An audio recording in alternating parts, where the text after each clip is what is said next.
Hello, hello. Oh my God, my hair is looking like an animal. Okay, still. Oh, okay. So today let's see a doubt, a very popular doubt from static member of class, static data members of class. So let's explore and let's share my screen so that my screen size becomes smaller and you don't see my hair. Okay, so very good. And I've copied the doubt, the code that the Menti asked here. So prac1.cpp, basically practice one. Okay, so let's understand how this code is working. So the question was basically understanding what this test will print. Test is the name of your class. So you have to understand that what will be the size of your class and how is it is 4. Like this is I'm telling you like uh, I'm giving you a blooper, I'm giving you the answer forefront on the forefront. It's 4, but how is it 4? Let's see and understand how this is working. So okay, so let's start from the first line, include IO stream. So what is happening is the code, we have used this cout functionality here, we have used the cin function, we have not used the cin functionality here, but we can use cin functionality to take input from the user. We can use the cout functionality, cout operator, to print any variable, the value of any variable, any integer we can print with cout. So how is this cout working? Basically the cout is working because the code for the cout, how the cout will work, how it will there is code behind this also. So this is some functionality that is for which the code has been written inside the IOStream header file. And that's why we, on the first line only, we have to include the IOStream header file. We have included the IOStream header file now here so that we can use the cout and cin functionality in our program. Okay, that is done now. So moving to the second line, using namespace std, like this defines the local namespace of your file, the scope of your file. What that means is tells the compiler what type of data types you have used, where your file is stored, what type of memory it is using. That is pretty advanced stuff. When you will start, then you will understand, but you have to start practicing and then only you can understand about it. Coming to the class, so how the compiler is parsing this file, this cpp file is, it will directly go to the main function because compilation starts from main, right? It will go to the 11th line, the compiler searches for the 11th line, and then it is printing size of test. When it sees that there is some class that is called test and it has to be, the size of it has to be printed, then the compiler searches for this test class.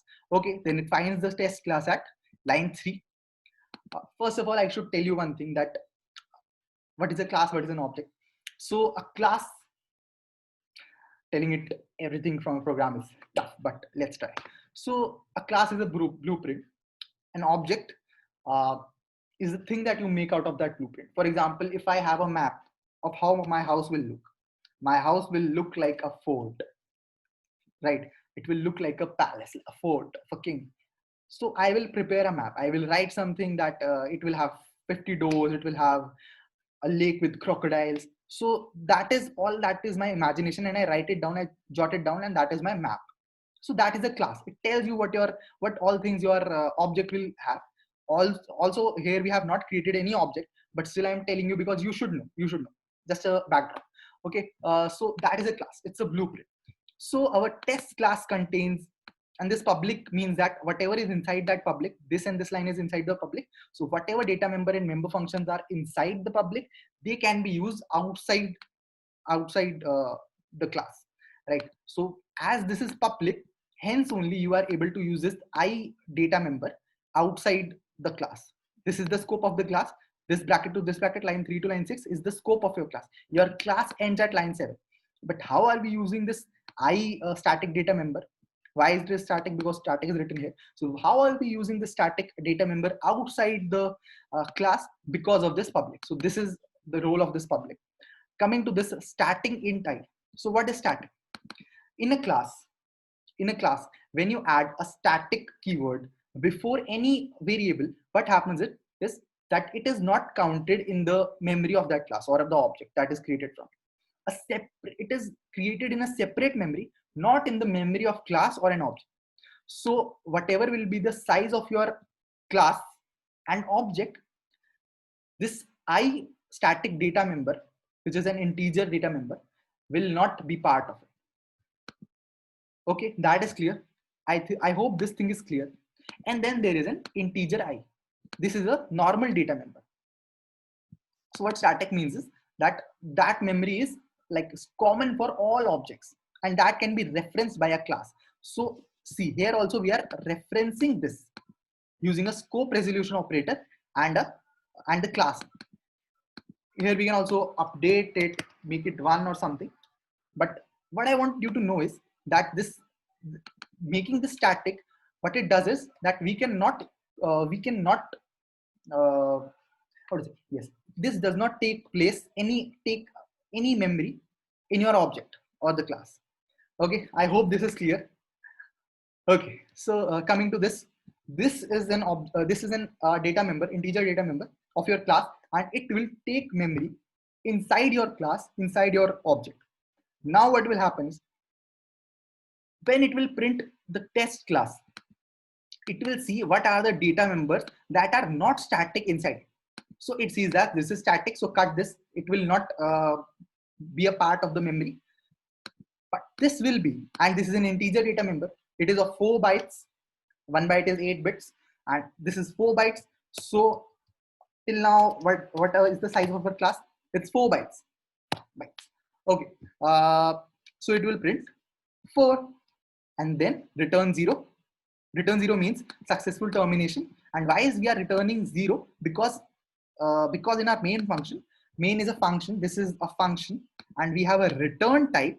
That return type is int, and the name of our function is main function. That is to be present in every program of C++.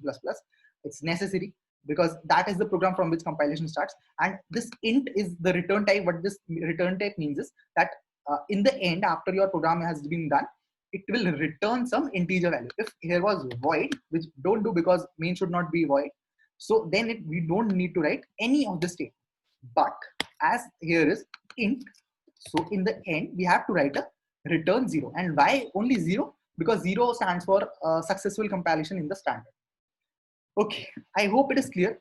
So let us experiment with it. Just 2 more minutes. I know that just 2 more minutes. I hope I'm not boring you. I want to be a cool teacher. Okay, using the terminal to compile it. So G++ and what is the name?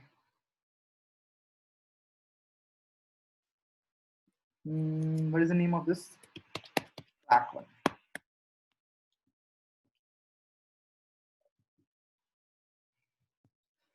Turned off the fan so that the voice quality gets better. Okay. It out. So we should, like, it is printing 4, but for better visibility, I should write end line of character here so that you will be able to see it properly. Okay, so you see, I hope, let me increase the font. So you see 4 is getting printed. Now to prove the point, let's add more variables. Let there be an integer k, let there be an integer l. Let's compile again. Let's run again. See 12. So 4 for this, 4 for this, 4 for this, and zilch for this, because static data members don't take any part in the memory of a class or an object. Clear? Okay, so now that is done. So let us do one more thing. Let us leave it with a question. So what will happen if I just give you this and then I say what will be the size of your class? This is the homework that you have to comment in the comment, and I tell you it's not 0. It's not 0, and you have to tell what will be the size of test, and also tell me what will be the reason that it is so and why is it not 0. So ending it here. Okay, bye. And in the end, I would like to ask you that मैंने आपको समझा दिया, समझ रहे हो ना? Okay, bye.